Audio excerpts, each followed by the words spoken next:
ओम शांति। ओम शांति। ओम शांति। जीवन को पलटाने वाली एक अद्भुत जीवन कहानी। अब आगे। ईश्वरीय ज्ञान द्वारा समाज सुधार। ईश्वरीय ज्ञान द्वारा समाज सुधार। उन दिनों सिंध में यह रिवाज था कि किसी निकट संबंधी की मृत्यु हो जाने पर माताएं मिट्टी से सने हुए मैले कुचैले कपड़े पहनती थी। वे स्यापा करती थी और रोती रहती थी। मेरी लौकिक माता का भी यही हाल था। वे भी मैले कुचैले कपड़े पहने रहती और रोती रहती थी। परंतु बाबा का ज्ञान सुनने से उनके मन पर इतना गहरा प्रभाव पड़ा कि लोक लाज और आसुरी मर्यादा अथवा कुरीति को तोड़कर अब उन्होंने मैले कुचैले कपड़े पहनना छोड़ दिया और वह आत्मिक सुख में रहने लगी। ओम मंडली में आने वाली अनेक माताओं के जीवन में इस प्रकार के कई सुधार हुए। उन दिनों सिंध में बहुत से घरों की बहू बेटियां पाश्चात्य सभ्यता के प्रभाव के कारण फैशन करती थीं।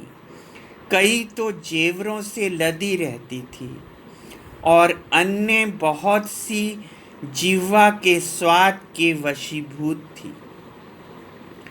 धनाढ्य लोगों के घर में नौकर ही खाना बनाते तथा और सब कार्य करते थे। परंतु अब जो कन्याएं माताएं ओम मंडली के संपर्क में आई थी, उन्होंने फैशन करना तथा स्वयं को स्वर्ण आभूषणों से सजाना छोड़ दिया और वे घर का सब कामकाज भी अपने हाथों से करने लगी। अब उनके जीवन में सहज ही सादगी आ गई और खान पान पर भी उनका कंट्रोल हो गया, क्योंकि ओम मंडली में उन्हें कर्मेंद्रियों को वश करने की शिक्षा मिलती थी। इस सत्संग में आने वाली माताओं का मन अब दहेज प्रथा से तथा बनाव श्रृंगार से उठ गया।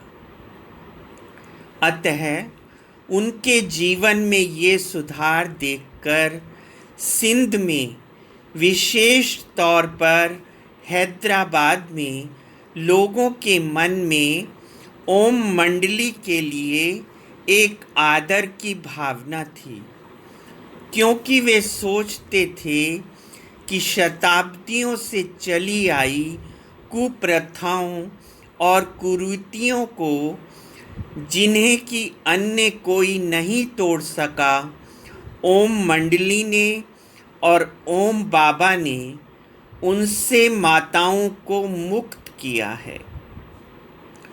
ओम मंडली की यह ख्याति सुनकर और बहुत से कुटुंबी अपनी बहू बेटियों और माताओं कन्याओं को सत्संग में भेजने लगे। ओम शांति। ओम शांति।